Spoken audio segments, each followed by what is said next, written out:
അസ്സലാമലൈക്കും. Welcome back to Visal media. ഞാൻ ഫക്രുദ്ദീൻ പന്താവൂർ. കഴിഞ്ഞ 2-3 ദിവസങ്ങളായിട്ട് നമ്മൾ പറഞ്ഞിരുന്ന ഒരു ടോപ്പിക്ക്, ഭർത്താവിനെ ഉപേക്ഷിച്ചിട്ട് ഭാര്യ കുഞ്ഞിനെയും കൊണ്ട് ഒരാളെ കൂടെ ഇറങ്ങിപ്പോവുക, ഭാര്യയെ ഉപേക്ഷിച്ച് 3 മക്കളെ ഉപേക്ഷിച്ചിട്ട് ഭർത്താവ് ഒരു പെണ്ണിൻ്റെ കൂടെ ഇറങ്ങിപ്പോവുക, ഈ ഒരു സബ്ജക്റ്റാണ് പറഞ്ഞിരുന്നത്. ഒരു വീഡിയോ ഒക്കെ കണ്ട് ഒരുപാട് പേര് വിളിച്ചു. അവരൊക്കെ സ്വന്തം മക്കൾക്ക് വേണ്ടി ക്ഷമിച്ച് ജീവിക്കുന്നവരാണ്. ഞങ്ങൾ അത്രയും വലിയ ദുരിതമാണ് അനുഭവിക്കുന്നത്. ഞങ്ങളുടെ പങ്കാളിയിൽ നിന്ന് ഒരു ഭാര്യ എന്ന പരിഗണനയില്ല, ഒരു ഭർത്താവ് എന്ന പരിഗണനയില്ല. ഞങ്ങൾ അത്രയും ബുദ്ധിമുട്ടിലാണ്. ഒരൊറ്റ ജീവിക്കാനൊരു കാരണം, അല്ലെങ്കിൽ വേറൊരാളെ കൂടെ ഇറങ്ങിപ്പോവാതിരിക്കാൻ കാരണം ഈ മക്കൾ ആലോചിച്ചിട്ടാണെന്ന് പറയുന്നത്. ഒരുപാട് അനുഭവങ്ങൾ അവരവരുടെ അനുഭവങ്ങളാണ് പങ്കുവച്ചത്. സ്ത്രീകളും ഭർത്താക്കന്മാരെ കൂടെ ജീവിക്കുന്നുണ്ടെങ്കിൽ ഒരു ഭാര്യ എന്നൊരു പരിഗണന കൊടുക്കാത്തവരുണ്ട്. ഇപ്പോൾ ഗൾഫിലൊക്കെ ഉള്ള ഭർത്താക്കന്മാരാണെങ്കിൽ ആ കാശ് പോലും സ്വന്തം ഭാര്യയ്ക്ക് അയച്ചു കൊടുക്കില്ല. അയച്ചു കൊടുക്കുന്ന ഒന്നുകിൽ പെങ്ങളുടെ അക്കൗണ്ടിലേക്ക് അല്ലെങ്കിൽ അമ്മായിമ്മയുടെ അക്കൗണ്ടിലേക്ക്. ആ ഭാര്യ ഒരു ഭാര്യയായിട്ട് പരിഗണിക്കില്ല. എന്തെങ്കിലും വീട്ടിലൊരു കാര്യങ്ങളുണ്ടെങ്കിൽ അഭിപ്രായം പറയാൻ ഭാര്യയ്ക്ക് ചോയ്സ് ഇല്ല. ഇങ്ങനെ കൊണ്ടുപോകുന്ന ഒരു ഭാര്യയുടെ മനസ്സ് ഭർത്താവിൻ്റെ കൂടെ ഉണ്ടാകും നിങ്ങൾ കരുതുന്നുണ്ടോ? ഭാര്യനെ വെറുമൊരു പ്രസവിക്കാനുള്ള ഉപകരണമായിട്ട് മാത്രമാണ് ഇവർ കാണുന്നത്. എന്തെങ്കിലും കാര്യങ്ങളുണ്ടെങ്കിൽ അത് മുഴുവൻ തീരുമാനിക്കുന്നത് വീട്ടിലെ നാത്തൂന് അല്ലെങ്കിൽ പെങ്ങൾ വരട്ടെ, പെങ്ങൾ തീരുമാനിക്കട്ടെ. ഇങ്ങനെ ഈ പെങ്ങന്മാരും ഉമ്മമാരും കല്യാണം കഴിച്ചാൽ പിന്നെ ഈ ആണുങ്ങളെ ലൈഫിലേക്ക് കയറിയിട്ട് റെഫറി ആയിട്ട് നിൽക്കരുത്. അവർക്ക് വിട്ടുകൊടുക്കുക. അവർ നന്നായിട്ട് കളിക്കട്ടെ, അവർ ലൈഫ് അവരെ ആസ്വദിക്കട്ടെ. എന്തെങ്കിലുമൊക്കെ പ്രശ്നങ്ങളുണ്ടെങ്കിൽ മുതിർന്ന ആളുകളുടെ അഡ്വൈസ് ഇടുമ്പോൾ പറഞ്ഞു കൊടുത്താൽ പോരെ. പക്ഷെ നിർഭാഗ്യകരെന്ന് പറയട്ടെ, പലപ്പോഴും ഈ ലൈഫിലേക്ക് കയറിയിട്ട് ഇടംകൊലിട്ട് നിൽക്കുന്ന ഒരാൾ, ഒന്നുകിൽ ഉമ്മ അല്ലെങ്കിൽ നാത്തൂൻ പോലെയുള്ള ആളുകൾ, ഇത് കുറേയേറെ സഹിച്ചിട്ട് പിന്നെ ഈ പല സ്ത്രീകളും ഈ കുഞ്ഞുങ്ങളെ ഓർത്തിട്ടാണ് ഇവിടെ കഴിയുന്നത്. ഞാനിത് പറഞ്ഞു കഴിഞ്ഞാൽ പിന്നെ ഞാനിതിനെ സപ്പോർട്ട് ചെയ്ത ഒരാൾ എന്ന രീതിയിൽ വ്യാഖ്യാനിച്ചിട്ട് വരും. എനിക്ക് കഴിഞ്ഞ ദിവസം ഒരാൾ വിളിച്ചൊരു അനുഭവം പറയാണ്. അയാളെ ഭാര്യയെ നന്നായിട്ട് സ്നേഹിച്ചു. അയാൾ അത്രയും നല്ല സ്നേഹത്തോടു കൂടി കൊണ്ടുനടന്നതാണ് ആ ഭാര്യനെ. ഒരു ഭർത്താവ് എന്ന നിലക്ക് ഏതൊരു മനുഷ്യർക്ക് ഉണ്ടാകുന്ന പിഴവുകളൊക്കെ ആ മനുഷ്യർക്ക് ഉണ്ടായിരിക്കാം. അങ്ങനെ ഇദ്ദേഹം ഗൾഫിൽ പോയ സമയത്ത് വീട്ടിലുള്ള കാര്യങ്ങളൊക്കെ ചെയ്യാൻ ഇയാളൊരു സുഹൃത്തുണ്ട്. ആ സുഹൃത്തിനെ അവൾക്ക് വീട്ടിൽ പോകണമെങ്കിൽ ഇവൻ്റെ വണ്ടിയിൽ പോകും. അങ്ങനെ ഒരു ഭാര്യയ്ക്ക് കിട്ടേണ്ട എല്ലാ പരിഗണനയും ആ ഭർത്താവ് കൊടുത്തിരുന്നു. ഒരു സുപ്രഭാതത്തിൽ ആ ഒരു യുവതി അവൻ്റെ കൂടെ ഇറങ്ങിപ്പോയി. അവൻ്റെ കൂടെ ഇറങ്ങിപ്പോയത് ഇയാൾ ഏറ്റവും സങ്കടപ്പെടുത്തിയത് ഒരു പെൺകുട്ടിയാണ് ഇവർക്കുണ്ടായിരുന്നത്. ആ ഒരു യുവതിയുടെ വീട്ടുകാർ പോലും അവരുടെ കൂടെ നിന്നു എന്നുള്ളതാണ്. തുടക്കത്തിലൊക്കെ സ്വന്തം മകൾ ഇങ്ങനെ ഇറങ്ങിപ്പോയതിനെ സപ്പോർട്ട് ചെയ്തില്ല എന്നുണ്ടെങ്കിലും ഒടുവിൽ അവൾ പറഞ്ഞൊരു കാര്യം ഇങ്ങനെയാണ്: എനിക്കെൻ്റെ ഭർത്താവിൻ്റെ കൂടെ ജീവിച്ചിട്ടൊരു സന്തോഷമില്ല. അയാൾ ഗൾഫിൽ അവിടെ നിന്നിട്ട് കുറേ പണം ഉണ്ടാക്കുന്നുണ്ട്, അതുകൊണ്ട് എനിക്ക് ജീവിതമില്ല, എനിക്ക് ജീവിതമില്ല എന്ന് പറഞ്ഞിട്ടാണ് ഈ കാമുകൻ്റെ കൂടെ ഇറങ്ങിപ്പോവാൻ ഇടയാക്കിയത്. ഇയാൾ ഒറ്റ കാര്യം പറഞ്ഞുള്ളൂ: എനിക്ക് ആ കുഞ്ഞിനെ എനിക്ക് തിരിച്ചു വേണം, നീ എവിടെ വേണമെങ്കിലും പോയിക്കോ, ഞാൻ ഒഴിവാക്കി തരാം. നാണക്കേട് മൂലം ഇയാൾ പിന്നീട് ഗൾഫിൽ നിന്ന് നാട്ടിലേക്ക് വരാതായി.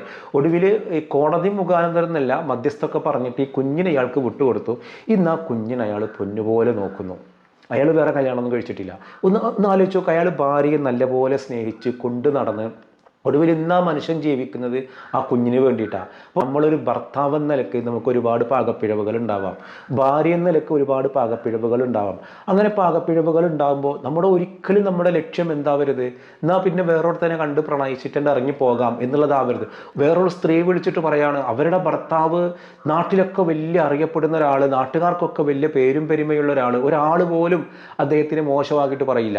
ഇയാൾക്കാണെങ്കിൽ ഒരുപാട് സാഡിസ്റ്റ് സ്വഭാവമാണ്. സെക്സ് ചെയ്യുകയാണെങ്കിൽ പോലും വേദനിപ്പിച്ചിട്ടേ ചെയ്യുള്ളൂ. ഈ ഭാര്യ കംഫർട്ടാണെന്നോ, ഭാര്യ ഇതിൽ സംതൃപ്തപ്പെടുന്നുണ്ടോ, അവർക്ക് സുഖമുണ്ടായിട്ടുണ്ടോ, അവരുടെ താല്പര്യങ്ങളൊന്നും ഇയാൾ അറിയില്ല. ഇയാളങ്ങോട്ട് വരും, ഇയാളുടെ കാര്യങ്ങൾ നോക്കും. ഒരു അസുഖമാണെങ്കിൽ ഇയാൾ ചികിത്സിക്കാൻ കാശ് നൽകും, ഡോക്ടർ പോയി കണ്ടോളാൻ പറയും. പക്ഷെ ഒരു നല്ല വാക്ക് പറയില്ല. ഈ ഭാര്യക്ക് മരുന്ന് കഴിക്കലോ ഡോക്ടറെ അടുത്ത് പോക്കോ അല്ല. എന്താടി എനിക്ക് വയ്യേ, സാറില്ലടാ, അത് പ്രശ്നമില്ല എന്ന് പറയുന്നൊരു നല്ല വാക്കുണ്ടല്ലോ, ആ നല്ല വാക്ക് മാത്രം ഈ ഭർത്താവിൽ നിന്ന് വരില്ല. അയാൾക്ക് സെക്സ് ആസ്വദിക്കൽ ടോയ്സ്, സുഖമില്ലാതെ കിടക്കുകയാണെങ്കിലും സെക്സ് തന്നെ. കുടുംബത്തിൽ ആരെങ്കിലും മരണപ്പെട്ടാലും അയാൾക്കപ്പോൾ സെക്സ് വേണം. ഇങ്ങനെ സെക്സിന് അഡിക്റ്റായ ഒരാൾ, ഈ ഒരു സ്ത്രീക്ക് ഒരു തരത്തിൽ പോലും ആ മനുഷ്യനോടൊരു ലെവലേശം സ്നേഹമില്ല. പിന്നെ ജീവിക്കുന്നത് കുട്ടികളെ കുറിച്ച് ഓർത്തിട്ട് മാത്രമാണ്. ആ കുട്ടികൾക്ക് വേണ്ടി ജീവിക്കുക. കുട്ടികളുടെ മുന്നിൽ നല്ല വാപ്പയാണ്, നല്ല സ്നേഹമുള്ള വാപ്പയാണ്, ഉമ്മാക്ക് നല്ല സ്നേഹമുള്ള മകനാണ്. എന്താണ് ഇത്രയും ക്യാരക്ടർ? ഈ ഭാര്യയോട് നല്ലൊരു സ്നേഹം കാണിച്ചാൽ, അവനവൻ്റെ ഭാര്യയോട് നല്ല സ്നേഹത്തോടെയും അവനവൻ്റെ ഭാര്യയെ പരിഗണിച്ചിട്ടും വളരാൻ ഇവരെന്താ ഇടയാക്കാത്തത്? ഇനി വേറെ എനിക്ക് ഒരുപാട് കോളുകൾ ആ വീഡിയോയിൽ വന്നു. കുറേ പേര് ചീത്ത പറഞ്ഞിട്ട് വന്നു, നിങ്ങൾ സ്ത്രീകളുടെ കാര്യം മാത്രമേ പറയുന്നുള്ളൂ, പുരുഷന്മാരെ കാര്യങ്ങൾ പറയുന്നില്ല. വേറൊരു കൂട്ടരെ വിളിച്ചിട്ട് പറഞ്ഞാൽ ഗൾഫിലാണ് അവർ ഗൾഫിൽ നന്നായിട്ട് ജോലിയെടുത്ത്, കാരണം ഗൾഫിലെ അത്രയും പ്രതിസന്ധികൾ നിന്നിട്ട് അയാളെ ശാരീരിക ക്ഷമതയൊക്കെ പോയിട്ടുണ്ട്. അയാൾക്ക് കൂടുതൽ എന്ത് ചെയ്യണില്ല, സെക്സിൽ വിജയിക്കാൻ പറ്റില്ല. കാരണം കുറച്ച് ടൈമിങ് കുറവാണ്. അങ്ങനെ കുറവാവാൻ കാരണം ആ കുടുംബം നോക്കാൻ വേണ്ടി ഗൾഫിൽ പോയി നിന്നത് കൊണ്ടാണ്. ഭാര്യയായിട്ട് സെക്സ് ചെയ്യുമ്പോൾ ഇയാൾ എന്നും ഫെയിലാണ്. കാരണം ഇത് അധിക നേരം ഒരു ടൈമിംഗ് ഇല്ല. ഈ ടൈമിംഗ് ഇല്ലാത്തതുണ്ടെങ്കിൽ ഈ ഭാര്യ നന്നായിട്ട് കുറ്റപ്പെടുത്തും. ഭാര്യ കുറ്റപ്പെടുത്തുമ്പോൾ ഇയാൾക്കുള്ളിൽ ഭാര്യയോട് ഭയങ്കര വിരോധമായി. ഈ കുറ്റപ്പെടുത്തിന് പകരം ഭർത്താവിനെ ആശ്വസിപ്പിച്ചിട്ട് രണ്ടുപേരും ഒരു സെക്സോളജിസ്റ്റിനെ പോയി കണ്ടിട്ട് ഇതിനൊരു പരിഹാര മാർഗ്ഗമല്ലേ തേടേണ്ടത്? ഞാനതാ ചോദിച്ചത്. ഇത് സ്വാഭാവികമായിട്ട് ആർക്കും വരാം. ഇപ്പോൾ അസുഖമുള്ള ആളുകൾക്ക് ടൈമിങ് കുറയാം. അങ്ങനെ കുറവുണ്ടെന്നുണ്ടെങ്കിൽ ഈ ഭർത്താവിൻ്റെ അസ്തിത്വത്തെ അല്ലെങ്കിൽ ലൈംഗികതയെ ചോദ്യം ചെയ്തിട്ട് എന്താണ് പ്രയോജനം? ഉള്ളിലൊന്നാകെ വെറുപ്പുണ്ടാക്കുക. ആ വെറുപ്പുണ്ടാക്കിയിട്ട് ഇപ്പോൾ രണ്ടുപേരും ഗൾഫിൽ നിന്ന് വന്നാൽ പോലും ഒരു റൂമിൽ ഒന്നിച്ച് കിടക്കൂല. മക്കൾക്കറിയാം ഉപ്പിയും ഉമ്മയും തമ്മിൽ എന്തോ പ്രശ്നങ്ങളുണ്ട്. പക്ഷേ ഇവരും വേറൊരു വിവാഹം കഴിക്കാത്തതും ഇവളെ ഒളിച്ചോടാത്തതും ഈ മക്കളെ നോക്കിയിട്ടാണ്. അപ്പോൾ ഈ കുടുംബത്തിൽ ഇങ്ങനത്തെ പ്രശ്നങ്ങൾ ഉണ്ടെന്നുണ്ടെങ്കിൽ കൃത്യമായിട്ട് കൗൺസിലിങ്ങിന് പോയിട്ട് പരിഹാരം കാണാം. എന്തെങ്കിലും വിധത്തിൽ ഭർത്താവിൻ്റെ കുറവുകളെ നമ്മൾ അതുമാത്രം നോക്കിയിട്ട് അവരെ കുറ്റപ്പെടുത്തിയിട്ട് അതൊരു പരിഹാര മാർഗ്ഗമല്ല. പല സ്ത്രീകളും വന്ന് പറയുന്നൊരു പ്രശ്നമാണ്, മൂപ്പർക്ക് കാര്യങ്ങൾ നടക്കുക വേഗത്തിൽ, മൂപ്പര് ഇതൊക്കെ വേഗം ശരിയായി പോകും, വേഗം പോകും, നമുക്കിവിടെ തുടങ്ങണേണ്ടാവുള്ളൂ. അപ്പോൾ ഞാനൊരു സ്ത്രീയല്ലേ അതുകൊണ്ട് വേറൊരാളോട് ഒരു ഇഷ്ടം വരിക, ആ ഇഷ്ടം വന്ന് തെറ്റാണോ? ഓരോരുത്തർ ചോദിക്കുന്ന ചോദ്യമാണ്. ഒരിക്കലൊരു സ്ത്രീനോട് വിളിച്ചിട്ട് പറഞ്ഞു, എനിക്കൊരാളോടൊരു ഇഷ്ടമുണ്ട്, ആ ആളിനോടൊരു ഇഷ്ടം വന്നത് അങ്ങനെ സംഭവിച്ചു പോയതാണ്, ഇപ്പോൾ എനിക്കൊരു ഭയങ്കര കുറ്റബോധമുണ്ട്, ഞങ്ങൾ തമ്മിൽ ഒരു സെക്സൊക്കെ നടന്നു, അപ്പോൾ എൻ്റെ ഭർത്താവ് ഗൾഫിലാണ്, ഞാൻ ഇനി എന്താ ചെയ്യേണ്ടത്, ഞാൻ ചെയ്തത് തെറ്റല്ലേ? ഓക്കെ, എന്താ സംശയം തെറ്റുള്ളത്? ഇനി ഇതൊന്നും മനസ്സിൽ നിന്ന് പോണില്ല, മനസ്സിൽ നിന്ന് ആ മനുഷ്യനോടുള്ള ഒരു സ്നേഹബന്ധം പോണില്ല. അത് പോവാൻ വല്ല തെറാപ്പി ഉണ്ടോന്ന്? എന്ത് മനുഷ്യരാണ് നമ്മുടെ ചുറ്റുമുള്ള ആളുകൾ. അപ്പോൾ പലപ്പോഴും പല കുടുംബങ്ങളിലും ഇങ്ങനെ ഒളിച്ചോടി പോണില്ല എന്നേ ഉള്ളൂ. നമ്മൾ ഒളിച്ചോടി പോകുന്ന ആളുകൾ അല്ലെങ്കിൽ ഇങ്ങനെ വിട്ടെറിഞ്ഞു പോകുന്ന ഒരാളുകളുടെ വാർത്തയോ മറ്റോ നമ്മൾ ചാനലിൽ കാണുമ്പോൾ നമ്മൾ വലുതായിട്ട് ആഘോഷിക്കും. ഞാനത് ആഘോഷിക്കാൻ വേണ്ടിയിട്ടൊന്നല്ല ഞാൻ വീഡിയോയിലിട്ടത്, ഞാൻ കൃത്യമായിട്ട് അവയർനെസ് കൊടുക്കാൻ വേണ്ടിയിട്ട് തന്നെയാണ്. കാരണം ഇതിലൂടെ നമ്മുടെ പ്രശ്നങ്ങൾ എന്താണെന്ന് തിരിച്ചറിയുക. എന്തെങ്കിലും സെക്സ് സംബന്ധമായുള്ള ഇഷ്യൂസ് ഉണ്ട്, ലൈംഗികതയ്ക്ക് കുറവുണ്ട് എന്നുണ്ടെങ്കിൽ നമ്മുടെ നാട്ടിൽ ഇഷ്ടംപോലെ ഹോസ്പിറ്റലുകളിൽ സെക്സോളജിസ്റ്റ് ഉണ്ട്. ചിലതൊക്കെ കൗൺസിലിങ്ങിലൂടെ പരിഹാരമാവും. ചിലത് മാനസികമായ പ്രശ്നങ്ങളുമായിട്ട് നമുക്ക് ഒരുപാട് സ്ട്രെസ് ഉണ്ട് എന്നുണ്ടെങ്കിൽ നമുക്ക് സെക്സിൽ നമ്മുടെ ടൈമിങ് കുറയും. അപ്പോൾ എന്താണ് പ്രശ്നം എന്നുള്ളത് നോക്കിയിട്ട് പരിഹരിക്കാൻ ശ്രമിക്കല്ലേ വേണ്ടത്. ആ പരിഹരിക്കാൻ ശ്രമിക്കുന്നതിന് പകരം അത് പ്രശ്നങ്ങൾ സങ്കീർണമാക്കുക. ഞാൻ വീണ്ടും പറയുന്നു, ഒരു ഭാര്യയ്ക്കും ഭർത്താവിനും ഇടയിൽ മൂന്നാമതൊരാൾ കയറി വരുന്ന ഒരു സംവിധാനം ഉണ്ടാക്കരുത്. അത് എത്ര വലിയ സ്വർണത്തിൻ്റെ കട്ടയാണെന്ന് പറഞ്ഞു വന്നാലും അത് ഇഷ്ടംപോലെ നാട്ടിൽ ഉസ്താദുമാരടക്കം ഇങ്ങനെ സുഹൃത്തായിട്ട് കയറി വന്നിട്ട് പലരുടെ ലൈഫും തകർന്നിട്ടുണ്ട്. അങ്ങനെ ഒരു സുഹൃത്ത് ബന്ധം ഉണ്ടാക്കാൻ വേണ്ടി വരുന്ന ഒരാളുണ്ടെങ്കിൽ നിങ്ങളുടെ സങ്കടങ്ങളും മറ്റും അങ്ങനത്തെ ഒരാളോട് നിങ്ങൾ ഷെയർ ചെയ്യണ്ട. ഈ ഷെയർ ചെയ്യുന്നത് പിന്നീട് നിങ്ങളുടെ ലൈഫ് തകർക്കുകയുള്ളൂ.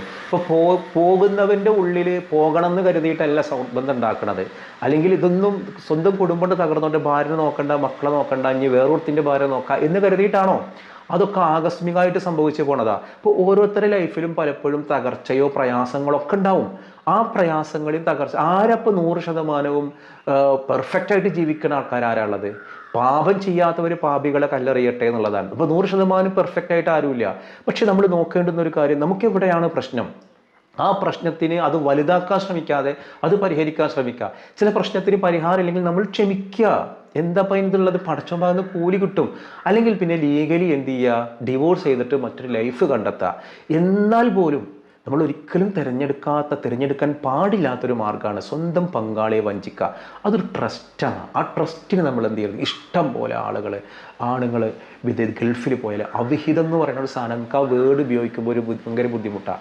എക്സ്ട്രാ മാറ്റിൽ അഫെയർ ഇല്ലാത്ത ഒരു സമൂഹം ഇന്നില്ല. നിങ്ങൾ ഏത് നഗരങ്ങളിൽ പോയിക്കോ, എവിടെയും പോയിക്കോ, ഇഷ്ടംപോലെ ഗൾഫിൽ പോകുന്ന ആളുകൾ നാട്ടിലുള്ള ഭാര്യമാരെ വഞ്ചിച്ച് കണ്ണി കണ്ടോരെ കൂടെ ജീവിക്കുന്ന ഇഷ്ടംപോലെ അനുഭവങ്ങൾ പേഴ്സണലി എനിക്കറിയാം. അതേപോലെ ഗൾഫിൽ ഭർത്താക്കന്മാരുണ്ടെങ്കിൽ ഇവിടെ സുഹൃത്ത് ബന്ധങ്ങൾ ഉണ്ടാക്കിയിട്ട് അവരെ കൂടെ കറങ്ങാൻ പോകുന്ന ഭാര്യമാരെ എനിക്കറിയാം. എന്നിട്ട് എന്താണ് ഒടുവിൽ ലഭിക്കുക? ഇത്തരം ബന്ധങ്ങൾ ഒരു മനസ്സമാധാനം കിട്ടും, താൽക്കാലികമായിട്ട് കിട്ടും, ശാശ്വതമായിട്ട് ലഭിക്കില്ല. അപ്പോൾ ഭാര്യ ഭർത്താക്കന്മാർക്കിടയിൽ സൗഹൃദമായിട്ട് ഒരാൾ കടന്നു വരുന്നുണ്ടെങ്കിൽ നോ എൻട്രി. ഇത് ഡേഞ്ചറാണ്, നിങ്ങൾക്ക് ഇങ്ങോട്ട് പ്രവേശനം പറയാനുള്ള ചങ്കൂറ്റം നമുക്ക് വേണം, അതുണ്ടാവട്ടെ എന്ന് ഞാൻ പ്രാർത്ഥിക്കണം. ഇത് ചോദിക്കുന്ന ചോദ്യം, ഇന്ന് അന്താരാഷ്ട്ര കടുവാ ദിനമാണ്. കടുവകളുടെ സംരക്ഷണത്തിന് വേണ്ടിയിട്ടുള്ള ഒരു ദിനമാണ്. ലോകത്തെ ഏറ്റവും അധികം കടുവയുള്ള ഒരു രാജ്യം ഇന്ത്യയാണ്. അതിൽ കേരളത്തിലത്തെ ഒരു കടുവാ സങ്കേതത്തിൻ്റെ, ഒരു കടുവകളെ സംരക്ഷിക്കുക കടുവാ സങ്കേതത്തിൻ്റെ പേര് പറയാമോ എന്നുള്ളതാണ് ചോദ്യം. കേരളത്തിൽ, ഇന്ത്യയിൽ തന്നെ ഒരുപാട് കടുവാ സങ്കേത കേന്ദ്രങ്ങളുണ്ട്. അതിൽ കേരളത്തിലുള്ള ഒരു കടുവാ സങ്കേത കേന്ദ്രത്തിൻ്റെ പേര് പറയാമോ? അതാണ് ചോദ്യം. ആ ഉത്തരവാണ് നിങ്ങൾ കമൻറ്റ് ചെയ്യേണ്ടത്. മറ്റൊരു ദിവസം മറ്റൊരു വീഡിയോയുമായി വീണ്ടും കാണാം.